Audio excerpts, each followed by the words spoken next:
From being branded the most hated second woman to wearing the crown as Queen Consort, Camilla's journey into the royal family has been anything but smooth.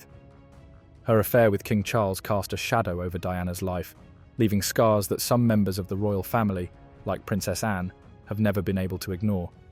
Anne, the unyielding traditionalist and protector of the monarchy's dignity, sees Camilla's rise as a betrayal of everything the crown should stand for. Why does this tension between two of the most prominent women in the royal family still simmer beneath the surface? Princess Anne has always been seen as a rock-solid figure in the British royal family. If there's one thing you can count on, it's Anne showing up, doing the work, and doing it well. She's often referred to as the hardest-working royal, and for good reason. Year after year, she clocks in more public engagements than anyone else in the family. Her dedication to duty and her tireless work ethic have earned her immense respect, not just from her family, but from the public as well. What sets Anne apart is her fierce sense of privacy. She has always drawn a clear line between her public responsibilities and her personal life. Unlike some other royals who've embraced the media spotlight to connect with modern audiences, Anne has shunned it. She rarely grants interviews, avoids sharing personal details, and is known for keeping her head down and getting the job done.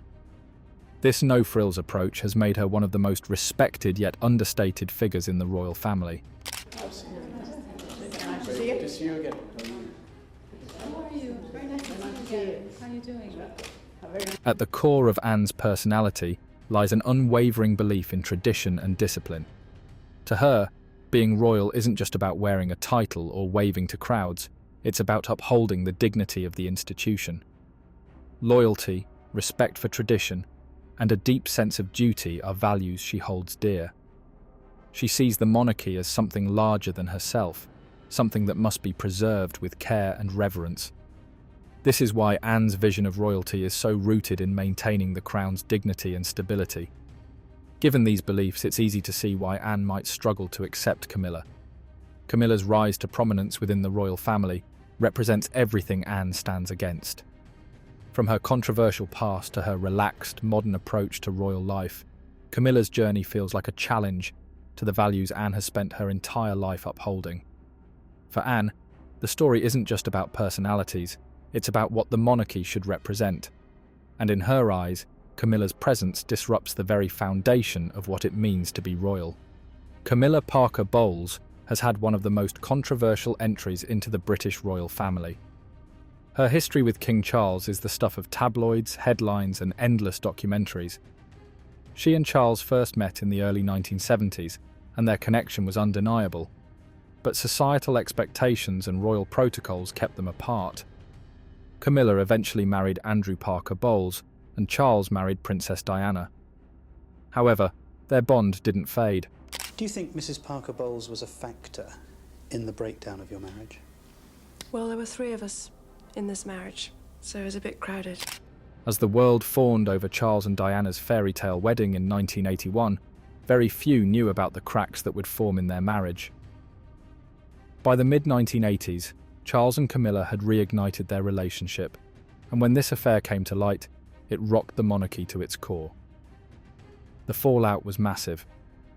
Diana's heartbreak and the eventual collapse of her marriage to Charles became public knowledge.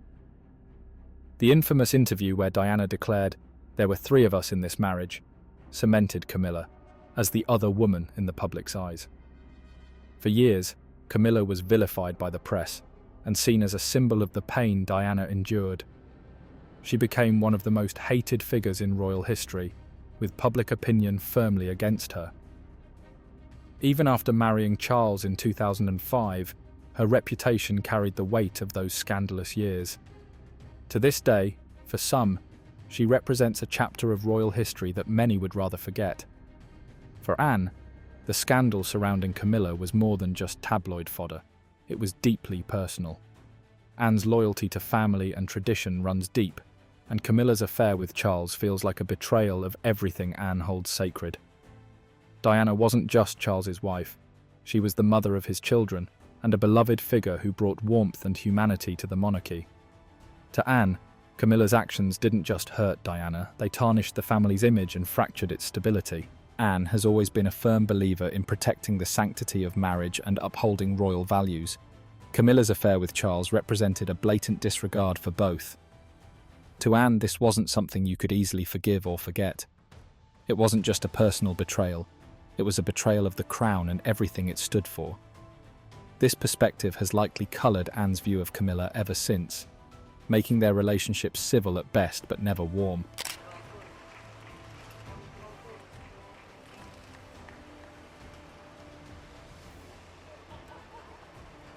Princess Diana's impact on the royal family was monumental, and her legacy continues to influence how people view the monarchy. While Anne and Diana weren't exactly close friends, there was an undeniable mutual respect. Anne admired Diana for her humanitarian work and the way she connected with people on a deeply personal level.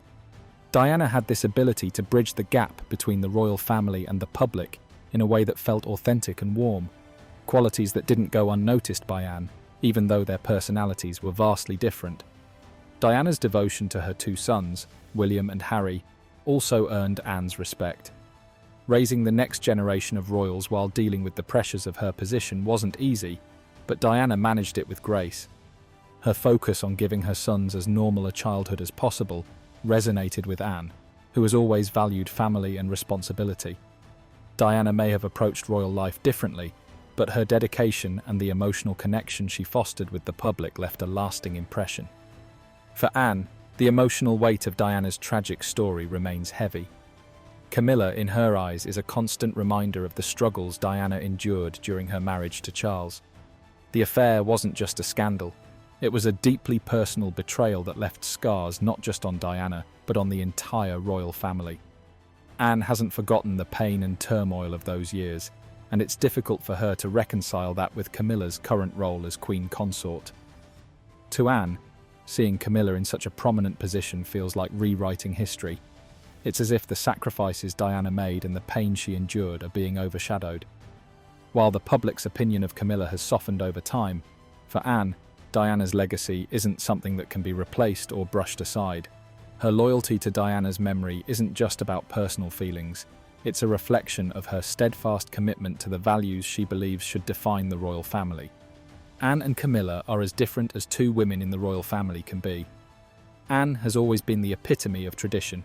She's reserved, highly disciplined, and deeply rooted in her role as a dutiful royal. Her approach to life is straightforward: get the work done, avoid unnecessary attention, and uphold the dignity of the crown. Anne isn't one for frills or indulgence.